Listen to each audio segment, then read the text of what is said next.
Je vais donner tout de suite la parole à Sophie Binet. Sophie, tu es dirigeante syndicale. Antoine est poursuivi par la justice au Luxembourg. Y a-t-il des enjeux, y a-t-il des situations identiques en France? Est-ce qu'il y a des enjeux particuliers pour la syndicaliste que tu es de développer ces luttes, de développer des propositions qui pourraient protéger tous ces salariés qui sont au courant d'un certain nombre de choses et qui ne peuvent pas les dénoncer? Oui, bonjour à toutes et à tous. Désolée pour le retard, en fait j'étais à l'autre bout de la fête à un débat, puis comme il y a beaucoup de monde, c'est une bonne nouvelle, du coup c'est long de venir. Je crois que effectivement cette question des lanceurs d'alerte, c'est une question qui est majeure pour nous, parce que d'abord on est dans un contexte dans lequel il y a une concentration des pouvoirs et des richesses qui est inédit, avec des multinationales qui ont toujours plus de pouvoir sur les affaires du monde. Et d'un côté, une transparence généralisée qu'on essaye d'imposer sur nos vies, avec notamment le débat sur le numérique et les révélations qu'a pu faire Edward Snowden, qu'on peut remercier pour ces révélations sur la surveillance de masse qui est pratiquée par la CIA et la NSA sur l'ensemble des citoyens du monde. Et puis de l'autre côté, une opacité sur le monde des affaires, on a eu en mai le vote de la directive sur le secret des affaires dont vous avez entendu parler, je crois, qui permet aux multinationales d'empêcher l'accès et la révélation d'un certain nombre d'informations au mépris du droit d'informer et de la liberté de la presse, des libertés syndicales et puis bien sûr de la situation des lanceurs d'alerte, avec la possibilité d'avoir des peines très élevées pour celles et ceux qui feraient des révélations. Et d'ailleurs Antoine a été condamné au nom du secret des affaires qui existe au Luxembourg. Donc cette directive est très dangereuse et c'est un scandale qu'elle ait été votée en mai, juste au lendemain des révélations de Panama Papers. Donc c'est dire l'écart entre les débats du Parlement européen et les enjeux d'aujourd'hui. Donc c'est un enjeu majeur en termes de rapport de force. Nous, c'est un enjeu aussi très important par rapport aux salariés qu'on rejoint, et notamment les ingénieurs cadres techniciens, puisque je suis secrétaire générale adjointe de l'UGICT-CGT, donc Union Générale des ingénieurs cadres et techniciens, puisque en fait quand on demande aux cadres, il y en a 75% qui nous disent qu'ils ne sont pas associés aux choix stratégiques de l'entreprise. Donc on voit qu'avec la financiarisation de l'entreprise, ce sont maintenant les actionnaires exclusivement, quasiment, qui décident des orientations stratégiques et qui font primer d'ailleurs le court terme sur les enjeux sociaux, environnementaux et même économiques de moyen et long terme. Donc les cadres n'ont plus leur mot à dire.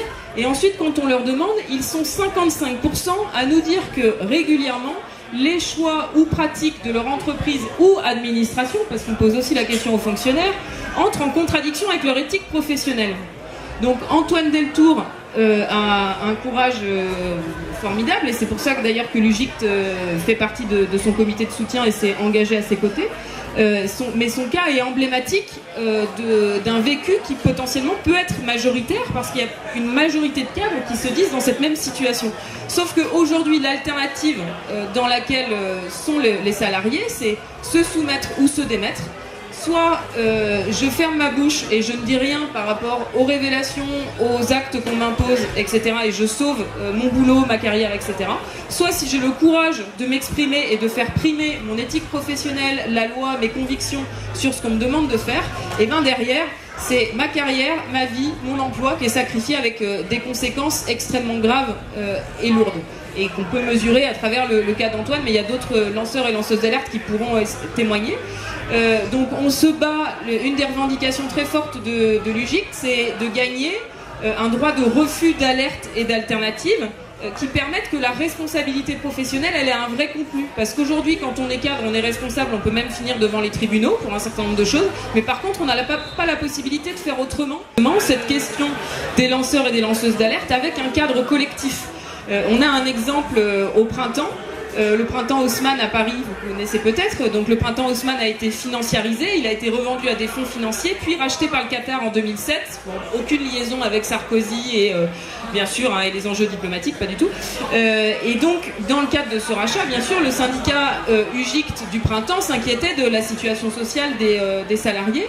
Et nous avons reçu des révélations d'un lanceur d'alerte nous disant qu'il y avait 700 millions d'euros de rétrocommission dans le cadre de la revente du printemps au Qatar, donc une affaire politico-financière très importante.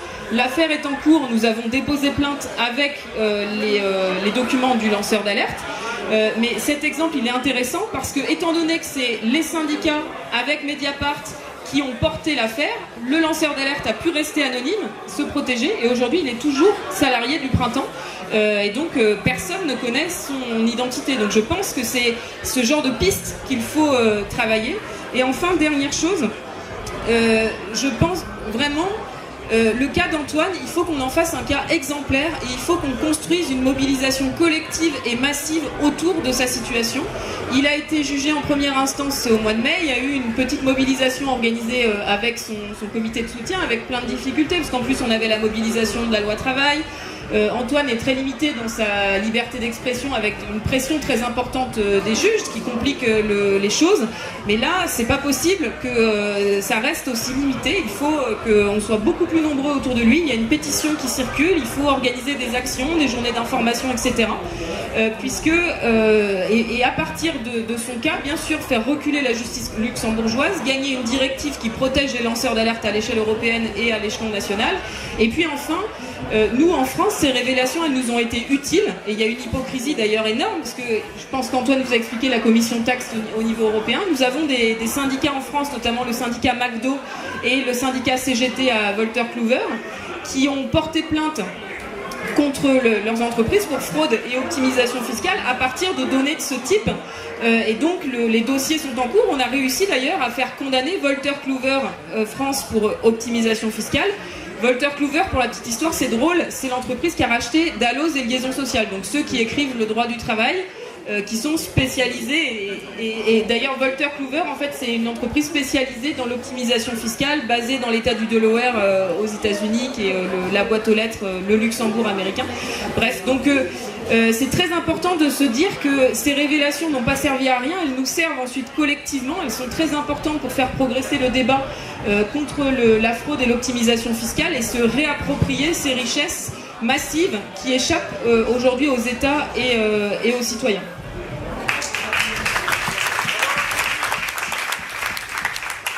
Merci Sophie.